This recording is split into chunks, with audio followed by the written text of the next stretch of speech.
Yo, what up, what up, what up, what up, what up to the Cree, man? Hey, I'm finna put something on you, so called. Man, today we're gonna talk about your boy Pop Smoke, you feel me? You know, a lot of people talking about he was sacrificed, the Illuminati, 50 Cent had something to do with it. This and that, this and that. You know, man, I'm with y'all when y'all right, but again, I feel like this is yet another case of extreme reaching. Extreme reachism. What are you talking about? But no, though, for real, though. Bro, the dude, he was on Instagram. He was on his Instagram live, posting stuff to his Instagram live and stuff like that. Instagram story, Instagram live, whatever. And he was showing off his bags, whatever the case it is. And one of his bags had the address he was at, bro. For real, this ain't really got nothing to do with like no Illuminati or no secret society or blood sacrifice or any of that, bro. It's not that, bro. Like for real.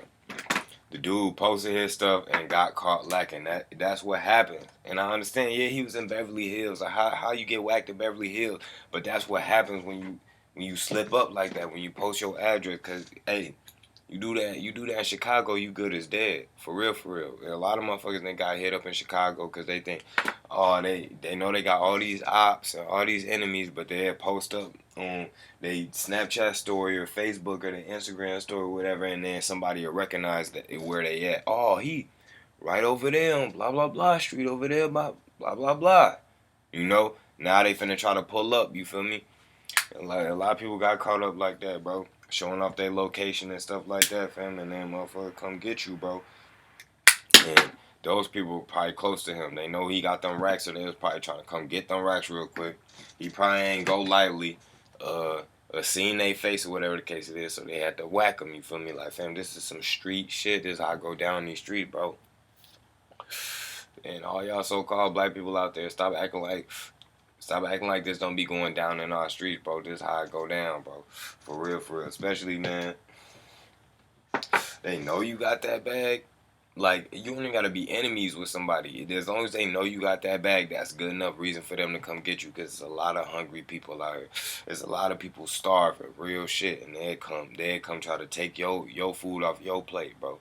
For real. That's why you gotta watch how you move. You gotta be more smooth about it. We don't need to. Rest in peace to the mans, man. Really, I'm just trying to clear up all these people trying to make it all about, oh, he got sacrificed, this Illuminati, this and that. The ambulance number was 41. Kobe Bryant was 41. It was 24 days after Kobe Bryant died. This and that. Fam, this was some hood shit, bro. That's what it was. Some savage gangster shit, bro. Like I just said, you ain't even gotta have no enemies, bro. And the motherfuckers will come get you for that money, bro.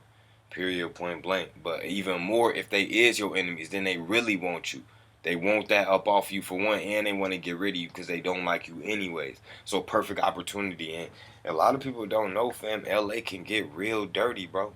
LA can get real dirty. Everybody used to hear about Chicago, St. Louis, New York, or something like that, bro. You feel me? Fam, LA can get dirty too, bro. On me, LA get dirty. Y'all tripping, bro. On me. Crips and Bloods, boy, be putting in work around that bitch. Is you serious, bro? On me, LA can get, bad too, bro. And that just proves it right then and there, bro. People came and got him. They seen that address. 8 hours later, they came and got him, bro. They was probably scoping stuff out. Oh, he is there. Just think about that. That's scary, bro.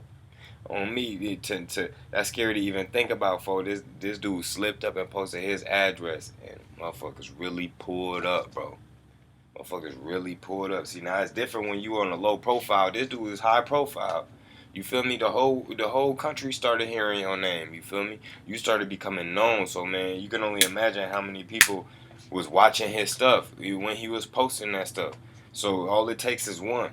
All it takes is that one person to see. Oh, you see the address, G? Let's pull up, G. That's all it takes, bro. For real, bro.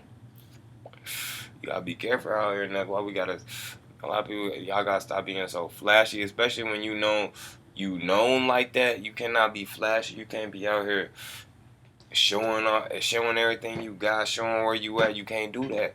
See, rappers, they be having to watch their back. Rappers and celebrities, they knowing they can't just post Snapchats and Instagram at places while they still there. They post it when they move around, or if they got some good security, okay, then they post it. But hey, if you ain't got somebody guarding you, bro, you can't just be posting anything because it's somebody gonna recognize where that's at. Even if you're a rapper, okay, I'm a rapper, I'm traveling, okay, I'm somewhere in Texas, doing a tour or whatever. Or I'm somewhere in Cali, you feel me? Somewhere in Cali or somewhere in Florida doing a tour. I'm at a hotel and I'm posting stuff. Somebody, fam, you got thousands of fans, and then people that's not even your fans, tens, thousands, hundreds of thousands of people watching you that's not even your fans, you feel me?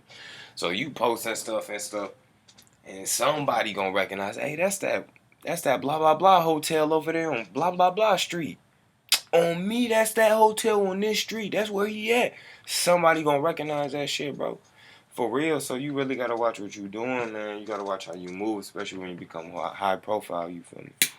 But really, man, really, what I was trying to say, man, is I don't think there's no sacrifice, no Illuminati, no blood sacrifice. I don't think 50 Cent had nothing to do with it, none of that, bro.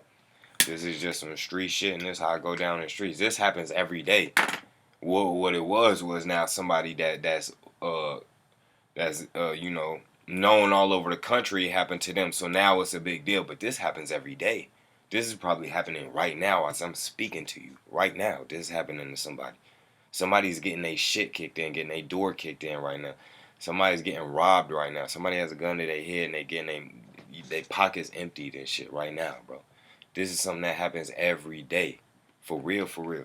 And only people from the streets know that. Only so-called black people or so-called Hispanics, you feel me, that grew up around them environments know that. You feel me?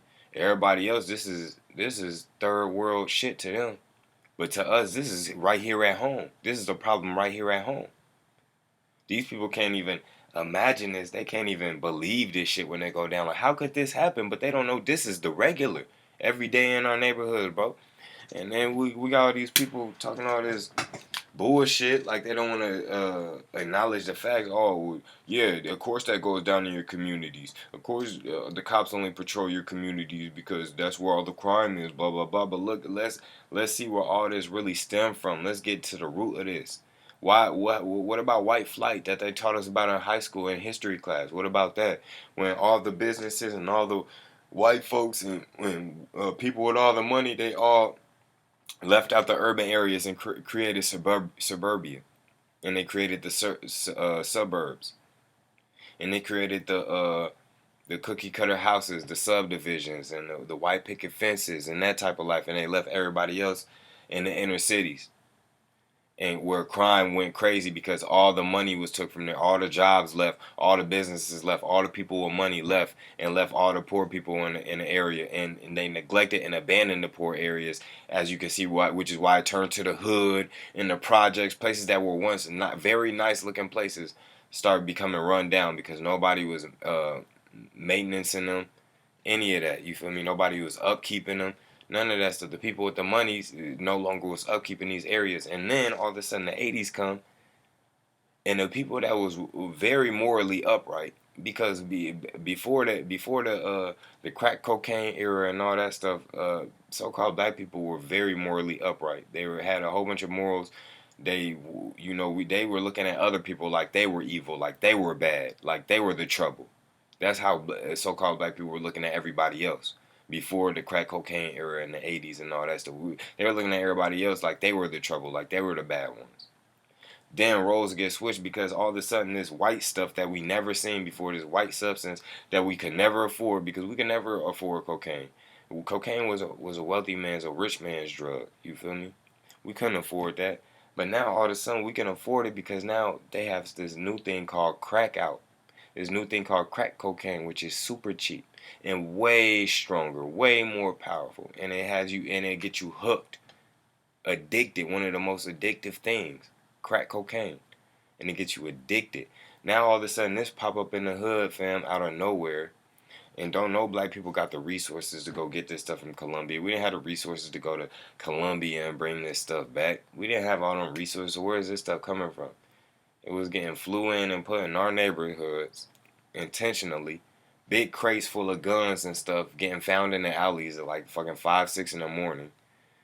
Just people walking, dudes walking down the alley and find a big crate full of guns. Now he's spreading them out with his friends, and now there's a whole bunch of army guns on the streets that I can't even go buy. I could legally have guns. I could legally have guns, and I can't even go buy no guns. That don't even make no sense. I can't even. I mean, I'm saying I can't even go buy no fully automatic gun. And I can have legally, yeah, I could legally own guns, but I can't get these military grade weapons that even these people in the streets got. That even these people, all these people all throughout Chicago got fully automatic weapons. You feel me? Like, come on, man, where is it coming from? Ain't nobody stupid. We done had a whole bunch of leeches, a whole bunch of big time drug dealers come out and throw people under the bus. Like, hey, look, the government been supporting all this. If y'all want me to be honest, I've been paying them off so I can get all this stuff through. They know what's going on, like real stuff, bro. All that stuff is agenda and this and that. Sometimes they catch somebody, catch them up, take all the drugs off them, and then plant it on a snitch and put it right back out on the streets. They give it to a snitch and have him put it right back out on the streets. Then the snitch go tell everybody that he just gave the shit to, and then the cops go bust him. Like, bro, we done heard all the stories, we done heard all the rumors, we done got the scoop, for real, for real.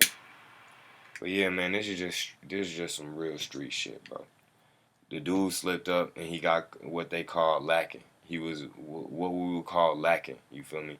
He didn't even know he posted the address on there, but somebody else peeped that. You feel me? And that's how quick it can all beat over. You gotta be safe out here, man. Rest in peace to Pop Smoke, though. My condolences to his family and his loved ones.